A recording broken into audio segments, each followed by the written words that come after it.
I've always wanted to see a Taylor Swift show, and go figure, when I actually try to make it to one, I fall flat on my face like a total noob and got Ticketmastered out of their Seattle stop.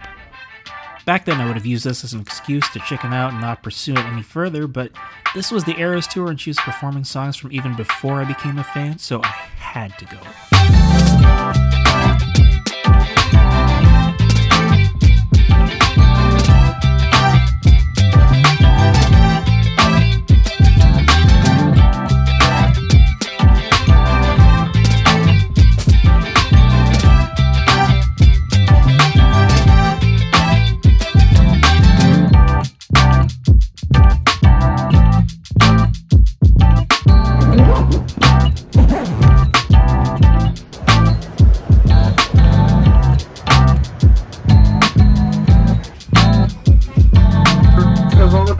Still need to get on board the aircraft.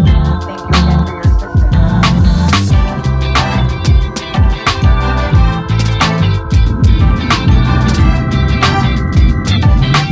After one last glimpse of Seattle, we turned southeast and my journey was well underway. My particular Eras Tour story starts with a Ticketmaster email a lot of us know all too well. And for the next month or two, I was checking the international show sites for tickets regularly and frequently until one day, September 13th to be exact, a ticket popped up for the Stockholm show. Oh yeah, I bought it right away. When I booked my flights, the plan was to fly from Seattle to Dallas-Fort Worth and then hop on a British Airways A380 to Heathrow because I really wanted to fly in one, and then hop on over to Stockholm. Yeah, that's not how it went. In February, I got an email telling me I needed to call to rebook, and so the itinerary I ended up flying was Seattle, Dallas, Fort Worth, then to Heathrow, still on A380, then to Madrid, where I'd have a 14-hour layover, and then finally to Stockholm.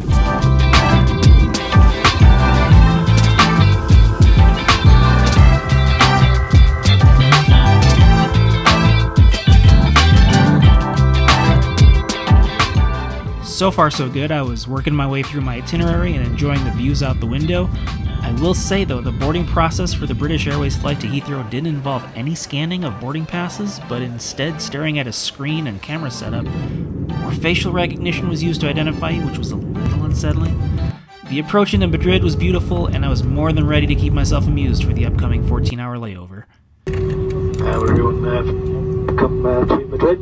The local time here is just approaching 5 minutes to 8 in the evening. That's a 1 hour time change to that of the United Kingdom.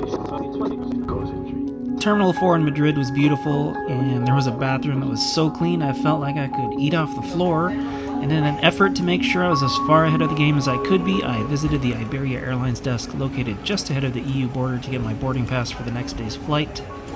With the sun going down, my power bank's depleted, and my phone battery running very low, I had to plug into my laptop to charge my phone and work my way through the next challenge, hoping it would have enough charge.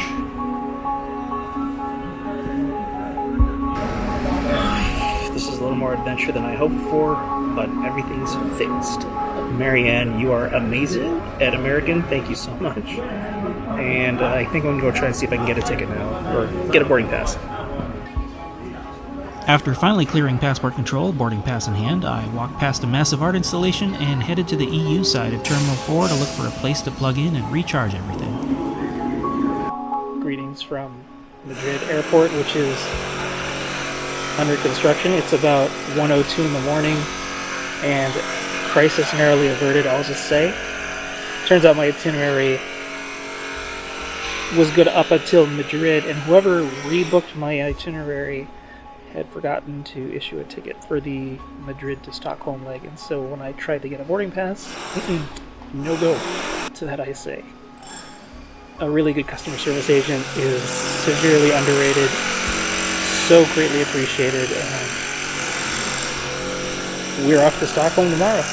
No, in about 9 hours. I was able to get everything charged and ready to last me the rest of my journey to Stockholm. I also answered a few emails and, after walking past a film crew, started making my way to the gate. I was starting to feel the effects of what was now just over 24 hours of traveling, so I figured if I was going to pass out, I should at least place myself at the departure gate to minimize any chance of missing the flight. Maybe I was overthinking it, but it made sense at the time. Soon enough, it was time to board a brand new Airbus A320neo full of Swifties for the flight to Sweden. You could feel the excitement on that flight. Even with seemingly nothing going to plan, it still felt pretty special, and I couldn't stop smiling. Having touched down in Stockholm, I couldn't help but feel that things are really happening. My ticket was for the show the following day, night 2 of her Stockholm run, so I was planning on picking up my VIP merch package that night and check out the vibe outside the stadium and maybe photo wander around the city. But really, this trip was already hell-bent on going off plan before it even started, so why start now? Part 2 of the story coming up.